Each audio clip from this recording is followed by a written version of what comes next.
Hello दोस्तों, मैं हूँ प्रियांशु सर। आप सभी को अपने यूट्यूब चैनल में स्वागत है। आइए आज हम लोग क्लास 10th के केमिस्ट्री का चैप्टर 1 करने वाले हैं। तो जी हाँ, बिना लेट किए हुए हम अपने सेशन की ओर बढ़ते हैं। देखिए, चैप्टर का नाम है रासायनिक अभिक्रिया एवं समीकरण। चैप्टर का क्या नाम है? रासायनिक अभिक्रिया एवं समीकरण। ठीक, तो आइए इसमें एक एक की चर्चा हम लोग करेंगे।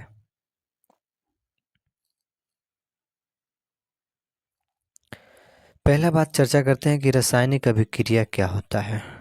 ठीक, बात समझिएगा आराम से। और हाँ, पहले बता दें कि वीडियो को बीच के स्किप करके मत जाइएगा। अगर आप शुरू से लेके देखते हैं तो जहाँ तक मुझे पूरा उम्मीद है कि आपको एकदम 100% समझ में आएगा ही। देखिए, रासायनिक अभिक्रिया की बात करते हैं कि रासायनिक अभिक्रिया क्या होता है। ठीक, देखिए, करें कि जब एक या एक से अधिक पदार्थ आपस में क्रिया करके नए पदार्थ का निर्माण करते हैं तो ऐसी अभिक्रिया रासायनिक अभिक्रिया कहलाती है। ठीक, आराम समझिए। कह रहे हैं कि जब एक या एक से अधिक पदार्थ आपस में क्रिया करके नए पदार्थ का निर्माण करते हैं तो ऐसी अभिक्रिया क्या कहलाती है? रासायनिक अभिक्रिया कहलाती है। ठीक, मतलब क्या है समझते हैं। जैसे मैग्नीशियम क्लोराइड जब अम्ल से क्रिया करके मैग्नीशियम क्लोराइड बनाता है। कहने का मतलब क्या कि जब हाइड्रोक्लोरिक अम्ल से क्रिया करके मैग्नीशियम क्लोराइड बनाएगा, कौन बनाएगा? मैग्नीशियम बनाएगा। एक एक बात समझिएगा, मैग्नीशियम है और हाइड्रोक्लोरिक अम्ल है। ठीक, तो जब मैग्नीशियम हाइड्रोक्लोरिक अम्ल से क्रिया करेगा तो क्या बन जाएगा? Magnesium chloride. पहली बात तो यहाँ से एक प्रश्न आपको बनेगा, 1 नंबर का यहाँ से भी आ सकता है कि मैग्नीशियम हाइड्रोक्लोरिक अम्ल से अभिक्रिया करेगा तो क्या बनेगा? तो फटाक से आप जवाब मारिएगा, मैग्नीशियम क्लोराइड बनेगा। जी हाँ। ठीक, यानी कहने का मतलब क्या है, पहले मैग्नीशियम एक अलग पदार्थ था और हाइड्रोक्लोरिक एक अलग पदार्थ था। इन्होंने जब अम्ल से अभिक्रिया कर लिया तो एक नए पदार्थ का निर्माण हो गया, यानी एक नए मैग्नीशियम क्लोराइड का। तो यहाँ तक से एक नया निर्माण हुआ। तो वही बात बोला है कि रासायनिक अभिक्रिया वैसी अभिक्रिया जिसमें एक या एक से अधिक भी हो सकता है। ये नहीं कि एक से अधिक पदार्थ जब आपस में क्रिया करेगा तो एक नए पदार्थ का निर्माण करेगा। यहाँ अब आपका नया पदार्थ का निर्माण किया हुआ मैग्नीशियम क्लोराइड है। ठीक, तथा हाइड्रोजन गैस का बनना। थोड़ा सा आते हैं हम लोग अपने देहाती भाषा में तो समझते हैं। बोला कि दूध से दही का बनना, यहाँ तो आपको क्लियर समझ में आ जाएगा। दूध है, ठीक, दूध से क्या बन जा रहा है? दही बन जा रहा है। यानी पहले था दूध, अब नया पदार्थ क्या बन गया? दही, यानी दूसरा एक पदार्थ बन गया दही। लोहे पर जंग लगना, लोहे पर जब जंग लग जाता है तो बात समझिए उसको क्या करता है? ख़त्म कर देता है। लोहे पर जब जंग लगता है तो उसको क्या करता है? ख़त्म कर देता है, यानी वो एक नया रूप धारण कर लेता है। ठीक, तो इस यह बात आपको समझ में आ गई होगी कि जब एक या एक से अधिक पदार्थ आपस में क्रिया करके एक नए पदार्थ का निर्माण करेगा तो उसे हम लोग क्या कहेंगे? रासायनिक अभिक्रिया कहेंगे। जी हाँ, चलिए आगे की ओर हम लोग बढ़ते हैं।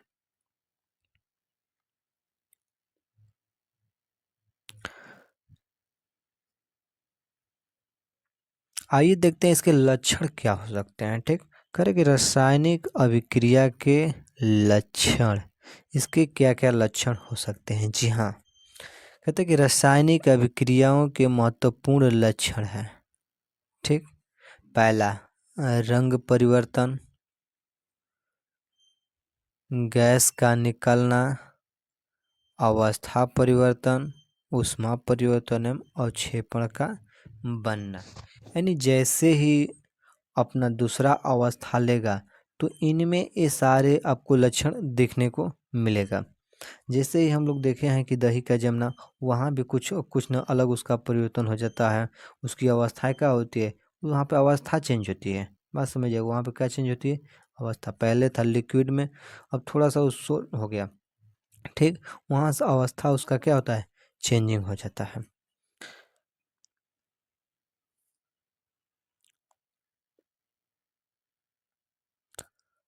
और आगे देखते हैं, इसमें एक टॉपिक मिलेगा अभिकारक। यहाँ हम लोग चर्चा करेंगे इसकी अभिकारक का, कि अभिकारक क्या होता है। ठीक, यहाँ समझिएगा, यहाँ से फिक्स है कि 1-2 नंबर का जरूर प्रश्न पूछेगा। तो यहाँ आपको बहुत ध्यान देने योग्य बातें हैं। जब इसका पूरा हम एक्सप्लेन करेंगे तो आपको समझ में आ जाए कि प्रश्न कैसे पूछ सकता है पेपर में। अभी तक हम समझते हैं कि अभिकारक क्या होता है। अभिकारक कहता है कि जब रासायनिक अभिक्रिया, ठीक, रासायनिक अभिक्रिया में भाग लेने वाले पदार्थ को अभिकारक कहते हैं। एक एक बात समझिएगा, करें कि रासायनिक अभिक्रिया में भाग लेने वाले पदार्थ को क्या कहते हैं, अभिकारक कहते हैं। यह रासायनिक समीकरण में तीर के चिन्ह के बाईं ओर लिखा जाता है। जी हाँ, आइए इसमें हम देखते हैं, आपको बताते हैं कि होगा क्या।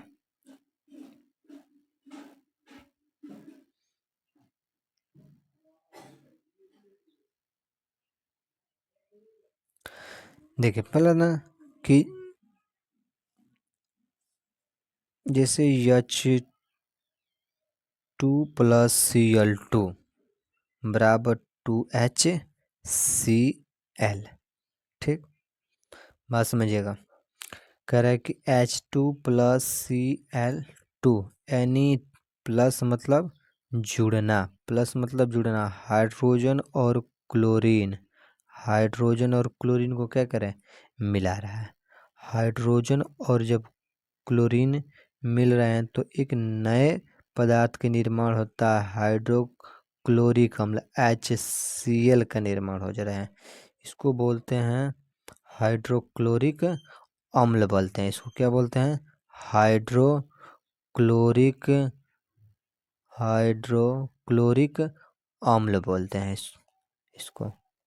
तो यहाँ से आप याद कीजिएगा कि HCl किसका फार्मूला है, हाइड्रोक्लोरिक अम्ल का।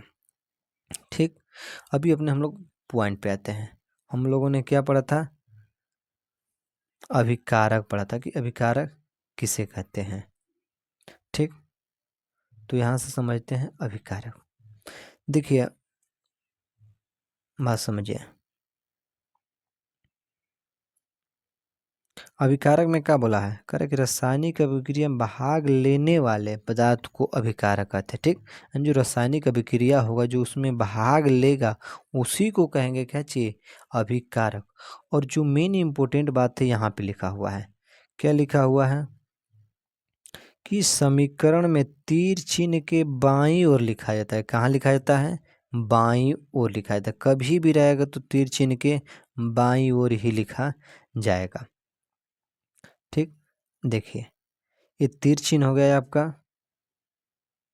बात समझिएगा, यहाँ पे तीर चिन्ह हो गया आपका। ठीक, तो तीर चिन्ह के इधर RHS हो जाएगा और इधर क्या चाहिए, LHS हो जाएगा, राइट हैंड साइड हो जाएगा। जी हाँ, तो मतलब कि बायां पक्ष, इसको क्या बोलेंगे, बायां पक्ष बोलेंगे, इसको क्या बोलेंगे, दायां पक्ष बोलेंगे।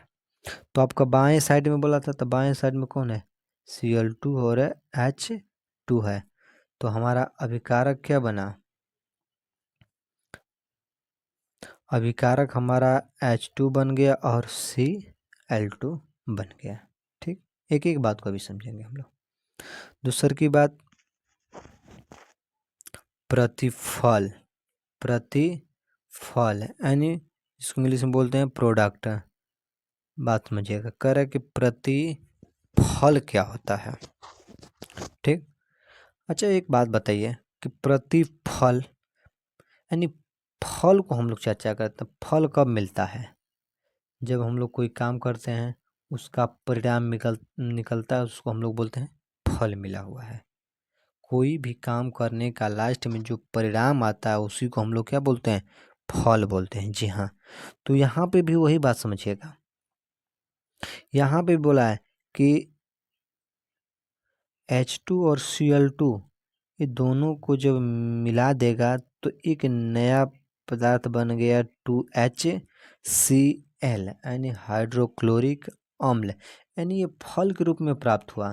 क्या हुआ? फल के रूप में प्राप्त हुआ। जी हाँ, तो आपका जो फल के रूप में प्राप्त हुआ तो इसी को हम लोग क्या बोलेंगे? प्रतिफल बोलेंगे। ठीक, बात देखिए, वही बात लिखा है, करे कि रासायनिक अभिक्रिया के फलस्वरूप उत्पन्न पदार्थ को प्रतिफल कहते हैं। उत्पन्न मतलब एक नया जो निर्माण हुआ, ठीक ना, उसी को क्या बोलेंगे? प्रतिफल बोलेंगे। जी हाँ, आई होप आप लोग समझ रहे होंगे और आपको अच्छी तरह से समझ आ रहा होगा। जी हाँ, तो आइए हम लोग आगे की ओर बढ़ते हैं। ठीक, देखिए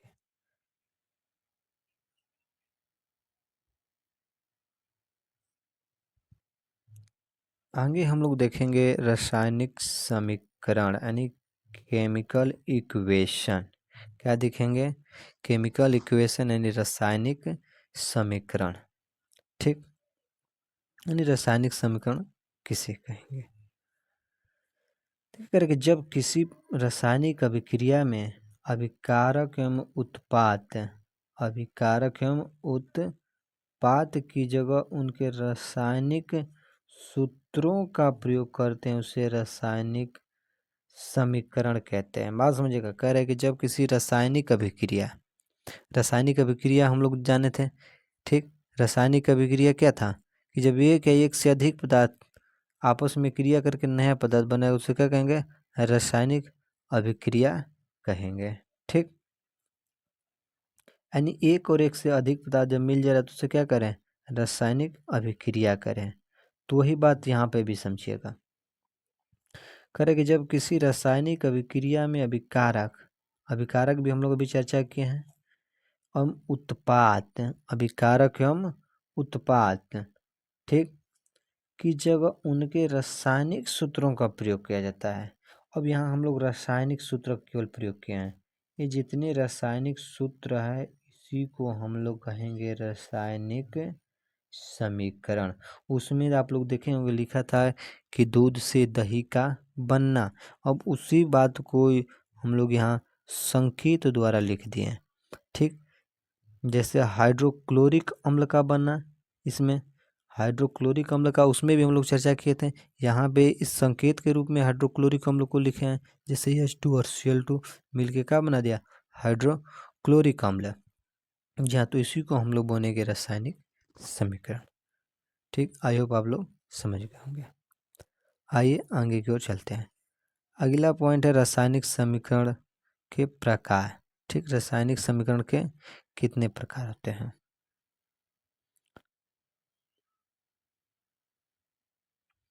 रासायनिक समीकरण मुख्यतः दो प्रकार के होते हैं। रासायनिक समीकरण मुख्यतः दो प्रकार के होते हैं। There are two types. ठीक, ये कितने प्रकार के होते हैं? दो प्रकार के होते हैं। समीकरणों को इंग्लिश में इक्वेशन बोलते हैं। क्या बोलते हैं? इक्वेशन बोलते हैं। ठीक, और रासायनिक को तो आप लोग जानते ही हैं, केमिकल बोलते हैं रसायन को। ठीक, तो देखते हैं कि दो है कौन कौन। तो पहला बात करें तो संतुलित रासायनिक समीकरण। पहला क्या हो जाएगा? संतुलित रासायनिक समीकरण, बैलेंस केमिकल इक्वेशन। क्या हो जाएगा? Balance chemical equation. ठीक, अब हम लोग चर्चा करते हैं कि बैलेंस केमिकल इक्वेशन होता क्या, यानी संतुलित रासायनिक समीकरण क्या होता है। जी हाँ, आराम से तो हम समझेंगे। करें कि वैसा रासायनिक समीकरण जिनमें अभिकारकों एवं उत्पादों के प्रत्येक तत्व के परमाणुओं की संख्या बराबर होती है। यानी जो अभिकारक होगा ओ और जो प्रतिफल होगा ओ, उन दोनों की ओर की संख्या क्या होनी चाहिए? बराबर होनी चाहिए। तब हम उसे कहेंगे संतुलित रासायनिक समीकरण। ठीक, आइए हम लोग देखते हैं। जैसे देखिए, हम एक ही एग्जाम्पल लिए हैं, एक ही एग्जाम्पल इसलिए लिए हैं कि तुम लोग को काफ़ी समझ में आ जाए। जी हाँ, अगर हम बार बार चेंजिंग करते रहेंगे तो थोड़ा सा कुछ कठिनाइयाँ हो सकता है, लेकिन हम जब एक ही एग्जाम्पल को हर एक तरीक़ा से समझाएंगे हर एक पॉइंट पे, तो आपको काफ़ी समझ में आएगा। तो यहाँ कह रहा है कि H2 क्या है? हाइड्रोजन, और Cl2 क्लोरीन। ये बन गया क्या चीज? 2HCl। ठीक, तो अभी हम लोग चर्चा करते हैं संतुलित की। संतुलित मतलब आप लोग जैसे जानते होंगे तराजू। ठीक, तराजू का दो कोर होता है। ठीक, अब दोनों ओर होता क्या है, बात समझिएगा। कि तराजू हो गया हमारा। ठीक, अब इस तराजू में अगर यहाँ अगर आपको 2 kg है, तो इधर तराजू पे भी क्या होना चाहिए? 2 kg होना चाहिए। अगर दोनों पे 2 kg है तब तो बराबर है, अगर दोनों पे 2 kg नहीं है तो बराबर नहीं है। तो इसको हम लोग बराबर करेंगे, ठीक ना। लेकिन बराबर करने के लिए करेंगे क्या इसमें? उसका कुछ अलग तरीका हो गया बराबर करने का, लेकिन इक्वेशन है तो इसको बराबर करने का कुछ अलग तरीका होगा। कहने का मतलब यहाँ हाइड्रोजन की जनसंख्या कितना है? 2 गो है, और क्लोरीन की संख्या को है 2 गो है। तो अगर जो प्रतिफल बनेगा, प्रोडक्ट बनेगा, वहाँ पे भी क्लोरीन 2 गो होना चाहिए और हाइड्रोजन भी 2 गो होना चाहिए। तब हम कहेंगे कि इक्वेशन क्या है? बैलेंस है। तो देखिए, हाइड्रोजन 2 गो इधर भी, ठीक, और 2 गो यहाँ पे भी, और यहाँ पे क्लोरीन जो हो गया है 2 ही गो है, और हाइड्रोजन क्या हो गया? 2 गो ही है। अगर जिसके पीछे लग जाएगा साइड में, बात समझिएगा, अगर ये आगे लगता तो जिसके आगे होगा उसी को मनाएगा। लेकिन अगर ये पीछे की ओर हो गया, ये क्या हो गया? पीछे की ओर हो गया, जैसे 2HCl। तो यानी हाइड्रोजन को भी आप देखे होंगे गुणांक, जिसको बोलते हैं गुणांक, यानी 2H, इसको हम क्या लिख सकते हैं? 2H लिख सकते हैं, और 2Cl भी लिख सकते हैं इसको। तो यानी हाइड्रोजन भी 2 गो हो गया और क्लोरीन भी 2 गो है। जब दोनों 2 गो हो गया दोनों साइड में, तो हम इसको कह सकते हैं बैलेंस कैसा है? इक्वल है। ठीक, यानी बैलेंस क्या है? समान है, ठीक ना। तो वही बात क्या है कि संतुलित रासायनिक समीकरण क्या है? यानी दोनों तरफ का जो परमाणुओं की संख्या होगा बराबर होना चाहिए। अगर दोनों साइड बराबर है तो हम उसे कहेंगे समीकरण संतुलित है, अन्यथा नहीं है तो नहीं कहेंगे। फिर आगे चर्चा करते हैं वही बात, असंतुलित रासायनिक समीकरण, ठीक ना। तो असंतुलित में क्या होगा? वैसे समझा दिया कि वैसे रासायनिक समीकरण जिनके समीकरण के दोनों और तत्वों के परमाणुओं की संख्या बराबर न हो, यानी एगो तराजू का पलड़ा ऊपर की ओर हो और एगो नीचे की ओर हो, यानी इसमें कम हो गया इसमें ज़्यादा, तो इसको हम कह सकते हैं ना कि बैलेंस बराबर नहीं है। ठीक, उसी प्रकार से यहाँ भी अगर दोनों और तत्वों की संख्या बराबर आता है तो कहेंगे बराबर है, नहीं है तो नहीं है। तो आइए हम लोग चेक करते हैं। देखिए, यहाँ पे H2 है और O2 है, यानी O2 मतलब ऑक्सीजन, H2 मतलब हाइड्रोजन। यहाँ बन गया H2O। ठीक, H2O बना। H2 मतलब जल, H2O मतलब जल का सूत्र होता है H2O। एक एक बात आप लोग समझते जाइएगा और याद कर दीजिएगा। जल का कोई फार्मूला पूछेगा तो बताइएगा H2 और ठीक। और भारी जल का होता है D2O होता है, हैवी वाटर जिसको बोलते हैं, भारी जल, ठीक ना।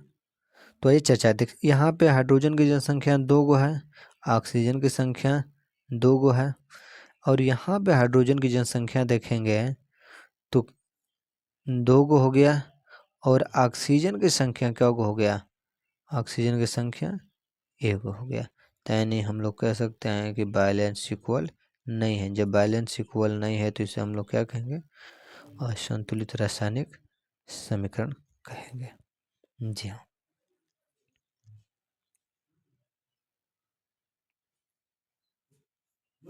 ठीक। चलिए, अगर वीडियो अच्छा लगा तो प्लीज़ इसको लाइक और शेयर ज़रूर कीजिएगा, और हाँ, इसको सब्सक्राइब करना चैनल को न भूलिएगा। यदि सब्सक्राइब कीजिएगा तो उससे होगा क्या कि जैसे ही इसका अगला पार्ट आपको डालेंगे तुरंत आपके यहाँ नोटिफिकेशन पहुँच जाएगा। तो चलिए, अगले वीडियो का आप लोग इंतज़ार कीजिए।